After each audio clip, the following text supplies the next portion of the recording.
Welcome back to Let's Read Darksiders, the Abomination Vault.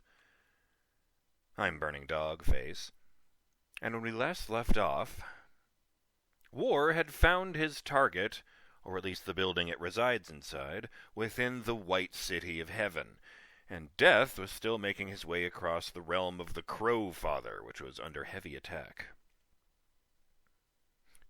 This time, we're going to be looking at Chapter 8. So here we go. At the terminus of the twisted stair, beyond a smattering of additional chambers, Death finally found what he sought. A hazy cavern of equal parts ice and stone sprawled out before him, itself large enough to hold a small village. The wall gaped open at the far end, revealing an endless vista of snow-capped peaks.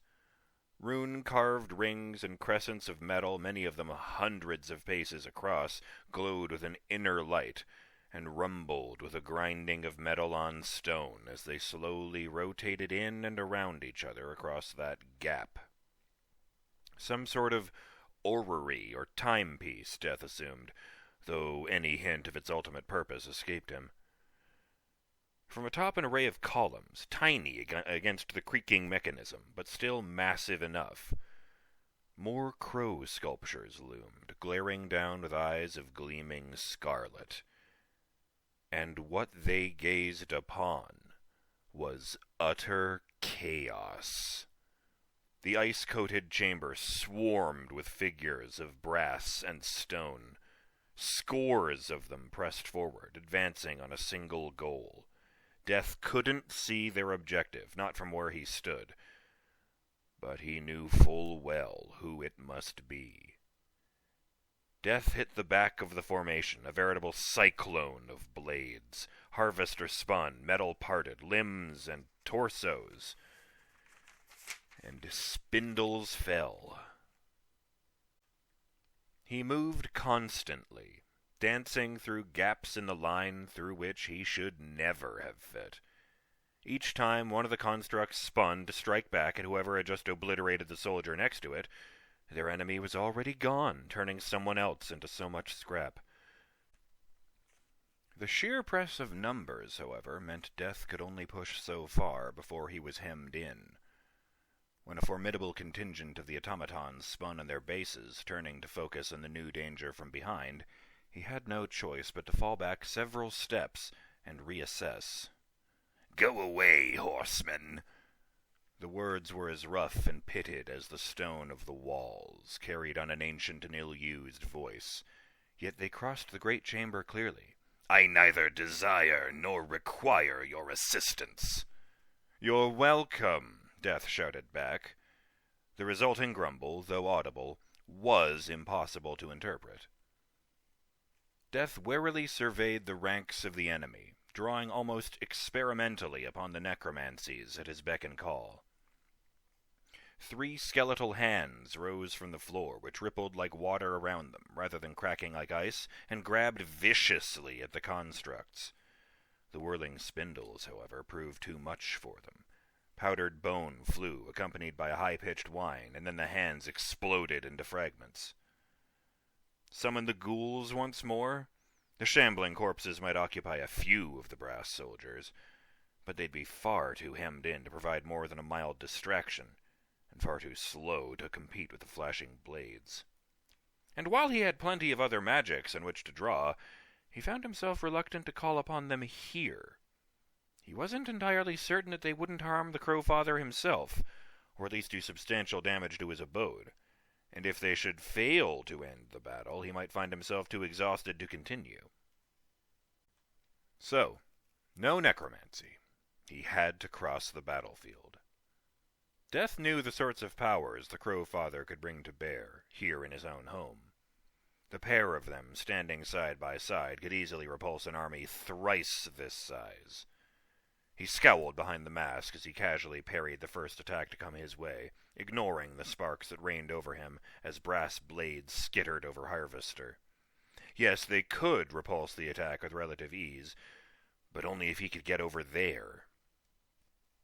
Fighting isolated as they were now, well, the rider had the utmost faith in his abilities, but it did him no good if the Crowfather fell before he reached the Old One's side. Such a thing probably wouldn't happen, but Death disliked even taking the chance.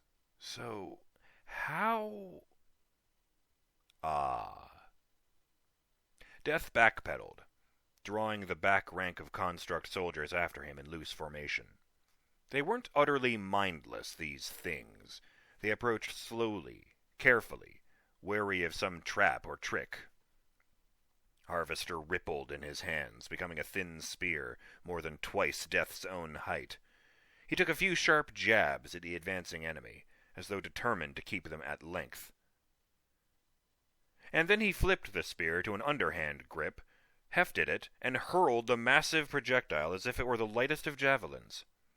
Up and out it flew, arcing over half the assembled constructs, until it plunged straight down. It struck none of the enemy. Its parabolic flight allowed for more than sufficient opportunity for the speedy automatons to dodge aside, even on the crowded platform, and sank its tip deep into the floor, not merely through the ice, but through rock. It quivered briefly before it settled, jutting upward like some wayward sapling. Even before that quivering had fully ceased, Death was sprinting straight at the nearest construct. His first bound carried him over the thrusting blades to the thing's shoulders, where the head ought to have been. From there, he kicked off again, with more than enough force to send it staggering. Like his weapon before him, Death soared over the enemy, beyond their reach. The horseman knew, before he began his leap, that even his prodigious strength and dexterity weren't sufficient to carry him across the entire cavern. That if he tried, he'd come down smack in the middle of the enemy and find himself more hemmed in than he'd been before. But then, he wasn't trying to cross the entire platform. Not in a single bound, anyway. Had it been any weapon less mystical, less potent than Harvester, it could never have pierced the stone deeply enough to remain stable. Had it been any creature less agile than Death, he could never have targeted so minuscule a surface. The horseman's bound carried him perfectly into the center of the chamber, directly atop the waiting weapon. With his left foot only, he kicked off the end of the shaft, setting it once more to wobbling violently, tucking into a forward roll as he jumped. It wasn't nearly as high or as graceful an arc as the first. Couldn't have been, what with a precarious launching point, but it was more than enough to carry him the rest of the way. He landed awkwardly, slightly off balance, his feet at two different levels on what looked to be yet another staircase. But he recovered well before the startled constructs could even begin to react. An outstretched hand, a mental call, and Harvester jumped free of the stone and hurtled back to its master. It was once more a scythe by the time Death's fingers closed. "Well, now that you're here," the Crowfather grumbled, "I suppose you might as well do something useful." "Your gratitude and geniality make it all worthwhile," Death said, taking just an instant to absorb the new situation. The Crowfather, perhaps the most ancient of the Old Ones and creation's most notorious recluse, seemed unchanged from the last time Death had seen him, nearly 5 centuries gone by. The same wrinkled, bearded face he'd seen in his earlier vision peered out from a thick mantle of onyx-black feathers. He was clad, otherwise, in a drab robe, its hue so faded that it fell somewhere in the gritty overlap between brown and gray. The wrists of his spindly, age-spotted arms were chafed raw, without apparent cause. In one hand, he clutched a twisted walking stick that apparently served double duty as a cudgel. The other was raised towards the enemy, gnarled fingers and ragged nails curled into veritable talons. As he moved, Death could see that he wore something on a chain around his neck, but the robe and the mantle of feathers prevented closer examination. He stood upon a raised dais in the shadow of the orrery. Behind him rose a great throne, carved from the living rock and adorned with uncountable effigies of... "I see you're still going with crows," Death observed aloud. "Bold choice." "Your sarcasm is unwelcome here, horseman," the Crowfather rasped at him. "Pity it seems determined to follow me everywhere." The old hermit opened his colorless lips, but whatever comment he might have made would have to wait. The animated soldiers surged forward once more. They were clever enough not to advance in a single mass, where the sheer press of numbers would hinder their movements. They came, instead, in small squads of 3 or 4, each group approaching the dais and its defenders from different angles.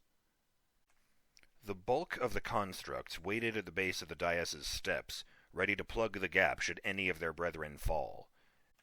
They came at Death and the Crowfather from every direction but directly behind, attacking on multiple fronts at once, their every strike orchestrated to leave their enemies open to a blow from some other quarter. Against any normal foe, they'd likely have succeeded. The Crowfather lashed out at the oncoming soldiers, and the world lashed out with him. A stab of a finger brought an icy gale from on high. It froze a trio of constructs solid, shredded a handful of others with razor-edged hail. Static, building in the swirling particles, gleefully arced from construct to construct, attracted to their metallic carapaces, searing holes through brass and blackening stone. A vicious slash was matched by the talons of 1,000 crows. The clench of a fist summoned the permafrost and stones to wrap around a target and squeeze it into a shapeless lump. Every so often one of the constructs grew uncomfortably near, having made it up the steps largely unscathed. At such times the old one swung his gnarled cudgel, striking with a force more than sufficient to crush metal and end their artificial lives. He grumbled and groused under his breath throughout it all, as though engaged in some onerous but largely mundane chore that he'd much rather have shirked. Given the construct's speed and inhuman tenacity, it seemed just conceivable. Not likely, but possible, that had the Crowfather been alone, a few might have slipped past his defenses, both mystical and martial, to pose a true threat to his life. Each time one of them so much as drew near, however, death was there to block its path. Harvester spun in short, vicious arcs, blurring back and forth between one weapon and two. So violently did some of the constructs burst apart beneath the horseman's assault that several other automatons were destroyed, not by any direct action of Death himself, but by the flying shrapnel that had once been their compatriots. It was laborious, time-consuming work. It was painful, as even the rider's astounding prowess couldn't shield him from every attack. Here and there an edge sliced his skin, revealing only pale and mottled tissue below, without so much as a dribble of blood. They never so much as slowed him down, and the outcome could never have been in doubt. A final gust of chilling wind from above, a final cut of Harvester's ever-sharp blade, and the last of the brass legion lay scattered across the platform. The crows, screeching and fluttering, rose in a thick mass towards the vast temple ceiling. There they continued to circle, but the sounds of their passage were less cacophonic, less deafening. The Crowfather shuffled to his throne, and sank into it with a contented sigh. Death studied his every move, and only as the hermit settled did his guest spot the heavy chains bracketed to the floor just behind the throne, and the blocky manacles fastened at the other end. He turned his head, pointedly staring first at those, and then at the Crowfather's abraded wrists. "None of your concern," the old man snapped at him. The horseman nodded. The orange gleam of his eyes flickered briefly, passing from the Crowfather's wrists to the small bulge where he wore something on a chain beneath his robes. "I suppose you're entitled to your secrets." "Oh, how generous of you. What are you doing here, horseman? If I'd wanted guests, I would have... Well, actually, I never want guests." "You called me here, old man, or at least your little servant did." I've not the vaguest idea what you're..." Death raised his arm and whistled. The sound pierced the crying of the crows, seeming to shatter their own screeching like a rock through stained glass. A moment, a flurry of feathers, and one particular bird swooped from the others to land on the outstretched wrist. Dust squawked once, clearly adamant about making some point or other, and then began idly pecking at the loose flaps of skin around Death's nearest open wound. Ah, the Crowfather said. Death took the few intervening steps at a methodical, inexorable pace until he loomed over the Old One in his throne. "When I came to you," the horseman said, his voice dangerously soft, "and offered you the prize you so desired." Again his eyes flickered towards whatever it was the hermit wore beside his heart. "You told me that, to break its link to me and take it upon yourself, you would have to create a new bond, a symbolic tie between my soul and your own. Hence—" He raised Dust to eye level. The bird squawked again, dancing sideways to maintain his balance. "Yes, I recall," the Crowfather said blandly. "I was there at the time." "Apparently you neglected to tell me that Dust also remained bound to you. I do not like being spied on, Crowfather. I'm inclined to take it personally." "Oh, do get over yourself, Death. I've not been spying on you." "No? How do I—" "Of course Dust remains bound to me." The hermit's lip curled as he spoke the name. He seemed unimpressed, ill-amused with Death's choice, or even that the horseman had felt the need to bestow a moniker upon the bird at all. "He's a crow. I am the Crowfather. Thus we are linked, until the one or the other of us is dead. I can observe the world through his eyes, feel what he feels, know what he knows. Such is the natural order. But," he continued, as Death seemed about to speak, "I have not, and will not, take advantage of that link, not with Dust." "And I'm to believe this why, exactly?" Death's tone remained faint, but Harvester actually creaked beneath the pressure of his tightening fist. "Because you are here, horseman." Silence for a moment, or at least silence between the two of them, the symphony of crows above sang as stridently as ever. At last the Crowfather coughed angrily, dragged his overlong nails on the arm of his throne to the high-pitched grating, and spoke once more. "Have you even the faintest glimmer of a suspicion that I desired your presence here, Death?" "You made it fairly clear that you didn't." "And yet here you are. The only way you could have known something was amiss is through Dust." The horseman nodded brusquely. "I did not make contact with him deliberately. He must have sensed through our lingering bond that I was engaged in most violent pursuits, that his brethren in my domain were afraid, and due to your link with him, you became aware of the situation soon after. Do you truly suppose, then, that you would not be equally aware if I were to make deliberate contact with Dust? The bond he shares with you is far stronger than that he and I still possess. I could not use him to spy on you without your knowledge. And as you would most assuredly never again leave me alone, I have not the slightest interest in making an enemy of you." For long moments Death studied the Old One, eyes blazing through the slits in his mask, and then, eventually, he gave a third and final nod. "Very well, Crowfather. I'll accept that. For now, anyway." "I'm so very delighted. Now regarding that leaving me alone concept." "Not so fast." Death strode to the edge of the dais, then knelt to examine one of the deceased constructs. "We share an enemy, old man. I need to know what you know of them. I know that they are composed of stone and metal and are very irritating." Death turned back to his host. "You really want to be left alone? Your best way to accomplish that is for me to find out who's sending these soldiers and cut them in half. To say nothing of the fact that you really don't want me to have reason to keep pestering you, do you?" "Humph! Fine." The Old One drew himself up in his chair. "I truly do not yet know who sent them, horsemen, or how they even knew where to find my home. One of them told me. They spoke to you. Oh yes, the first of them came as emissaries, not invaders.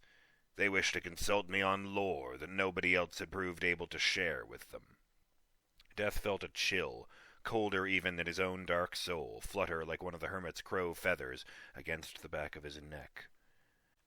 "I, of course, instructed them to depart immediately," the Crowfather continued, "with results that you have just witnessed for yourself. I imagine they intended to force me to speak, or to abscond with what information they could once I was dead. How little they knew me. I've never before known these things to communicate, Death mused. Could they have had a leader present? A sentient creature, or a more advanced construct giving orders, speaking through them? It's possible. The Crowfather shifted, his robes and his mantle of feathers rustling. Had Death not known better, he'd almost have thought the Old One embarrassed. I have not yet assimilated all the details of the intrusion. I see and know all that my crows do, and they observed far more of the battlefield than I. But they are many, and they are unaccustomed to violence of this magnitude. It may take me some time and concentration to sift through all their memories and impressions before I have all the facts in hand. And here I thought you were supposed to be all-seeing and all-knowing, Death taunted. The Crowfather's face folded in a scowl so fierce that his eyes and lips utterly vanished among the wrinkly crags of his face. Why don't you attempt omniscience for a while, and see how easy it is for you to readily recall all the little details? Death wasn't entirely certain if he was being ridiculed, or if the Crowfather actually meant it, and he decided that this probably wasn't the best time to push the issue. "You'll let me know if you learn anything?" he asked instead. "Of course," the Crowfather said with a mocking bow. "I'll send a message through dust. I would hate for you to feel any pressing need to return. Ever." And we were getting along so well. The horseman gazed almost wistfully over the broken carapaces. "Hundreds of the dead, and not a damn one I can speak with." "Oh?" For the first time, the hermit actually sounded interested. "They may be artificial, but they are living beings, or they used to be at any rate. But these are lesser constructs, tools of a maker, rather than children of one. They've no soul, nothing for me to call back from the dark. My necromancies might return a temporary false life to one of them for a few moments, but it would make no difference. With no mind or soul, it wouldn't be able to do anything beyond lie there as though it were dead." Again the Crowfather began tapping his nails, this time on his crooked front teeth. "I am perhaps the eldest of my kind," he said finally. "You know only a fraction of my power, and here in my domain that power is absolute." "Not even you can just cook up a soul," Death protested. "Plants and animals, perhaps, but nothing sentient." "Correct! But—" The Crowfather rose from his throne with a surprising energy. Death almost thought the old hermit looked excited. "I can create my children." Here he waggled his twisted fingers at the crows overhead. "I customarily allowed them to breed in a natural fashion, but I crafted them once, and I can do so again. To do that, to create not merely life, but awareness, however animalistic, I must be able to manipulate the stuff of their own living spirit. Not souls, no, but perhaps near enough for our purposes. And as we were just discussing, my bond is such that I can commune with them despite their lack of sentience. So, we need one of those." Although still more than a little unclear on what the Crowfather intended, Death waded through the detritus until he located a construct that remained at least mostly intact. Heaving the massive weight over his shoulder with barely a grunt, he trudged across the chamber once more and let it fall at the Old One's feet. "Excellent. Now, horseman, observe and become wise, or wiser at any rate." The Crowfather closed his eyes, his lips moving in an inaudible mumble. At first the only sounds in the great chamber were the grind and click of the orrery, and the occasional crack as dead constructs settled and split beneath their own weight, until eventually a crow, initially indistinguishable from the thousands more who flocked above, dropped to land atop the hermit's walking stick. It sat, head cocked to stare at its master with a single gleaming eye, while he continued to murmur. As Death watched, his curiosity inflamed, he gradually noticed that this was not precisely like any other crow after all. Its feathers were ragged, many missing entirely. Its beak was scratched and worn, and one eye, the one that had turned away from the Crowfather, was partly hidden behind a milky sheen. This crow was old, not long for the world, and Death finally began to understand what the Old One had in mind.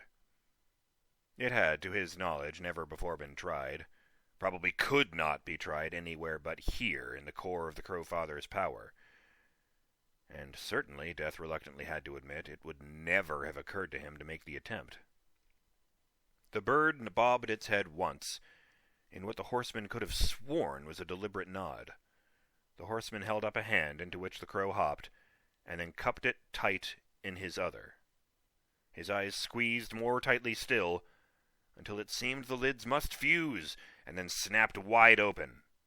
A few feathers, all that could be seen of the bird he clutched, trembled once, and lay still.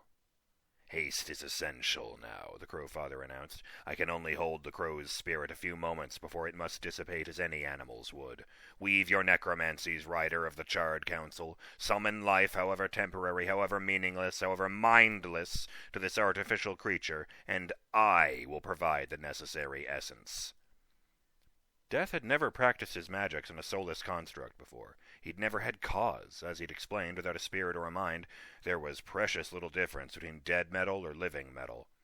Still, the Crowfather was wise, if also eccentric, standoffish, rude, and overbearing, so it seemed sensible to give him the benefit of the doubt. Besides, it wasn't as though Death had any better ideas. The magics coursed through him, as they normally did. If anything about breaching the barriers between life and death could be called normal, he experienced the same sensations of cold and heat, fear and fury that inevitably accompanied his necromantic spells. It felt like it was working. He saw no reason it should not be working, but he had no way to tell. Constructs did not breathe, did not bleed. Without a mind to tell it to act, it lay there precisely as it had when it was dead. As Death neared the end of his incantation, the Crowfather knelt beside the construct, laying the little avian corpse on the ground behind him, and pressed a hand to the brass-coated rock of its chest. Death staggered as an unfamiliar magic intruded on his own, a second energy intertwining with the stuff of unlife. "Keep your questions straightforward, horseman. I may be able to commune with it, but it's still the mind of a crow. It may have difficulty with complex notions or interpreting the memories of the construct." "I have only a few. Who sent you here?" The Crowfather once more closed his eyes, willing the essence of the bird within the carapace of the automaton to understand. For some time nothing happened, and Death had begun to believe their process, innovative as it was, had failed when... "Our Creator," the Crowfather intoned softly. "He says our Creator sent us." "And who is your Creator?" Another pause as the spirit grappled with understanding. Then the Crowfather actually reached out and poked the body with a finger. "No, not me! The creator of the metal creature! Its memories still reside within. Sense them, know them. Yes. Belisatra. Their creator is Belisatra." "I'm not familiar with that name," Death said. "She's a maker, a worker in stone and metal." The scorn through which his words struggled and swam left little doubt how he felt about such lesser old ones. "Yes, I know what a maker is, thank you." "Well, how am I to know the limits of your ignorance? I've heard of her, but I've never felt any pressing need to study her." "At least the name's a place to start. Death and the Crowfather shuddered as one, as the sudden tug on their souls. "The spells are failing," the Old One whispered. "Noticed that, did you?" "Ask your questions, quickly, while there's still time." "What was your purpose here? What did you seek from the Crowfather?" It took so long for the avian spirit to wrap its mind around the concepts that Death was certain they must lose it before it could answer. Eventually, however, the Crowfather spoke again.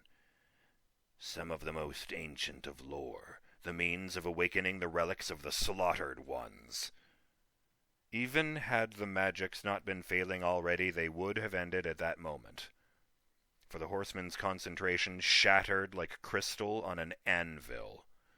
It wasn't a term he'd heard before, but given the crow's limited vocabulary, he knew that the slaughtered ones could only mean his own people, the Nephilim. I was right. Damn them all to oblivion, I was right!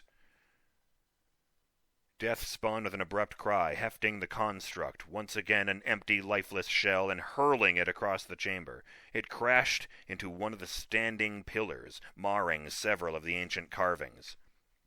The Crowfather's teeth clenched so that his beard began to quiver.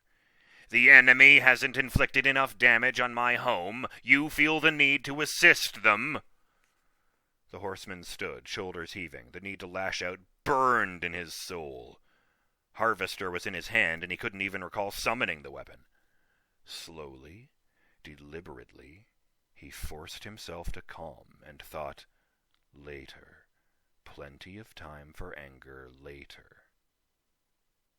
What is it? The old one asked once Death had visibly composed himself. The Abomination Vault. His voice was barely a whisper, as soft as the Crowfather had ever heard it. Thereafter, the Abomination Vault. And that brings us to the end of Chapter 8. Oh, that was very exciting. And very ominous. I like the cliffhanger at the end there. Well, next time we catch back up with War in the Silver City, and find out what trouble he's getting into while his brother is fighting robots on behalf of the Crowfather. Till then, I'm BurningDogFace, and I'll see you on the next episode of Let's Read Darksiders, The Abomination Vault by Ari Marmel. Later!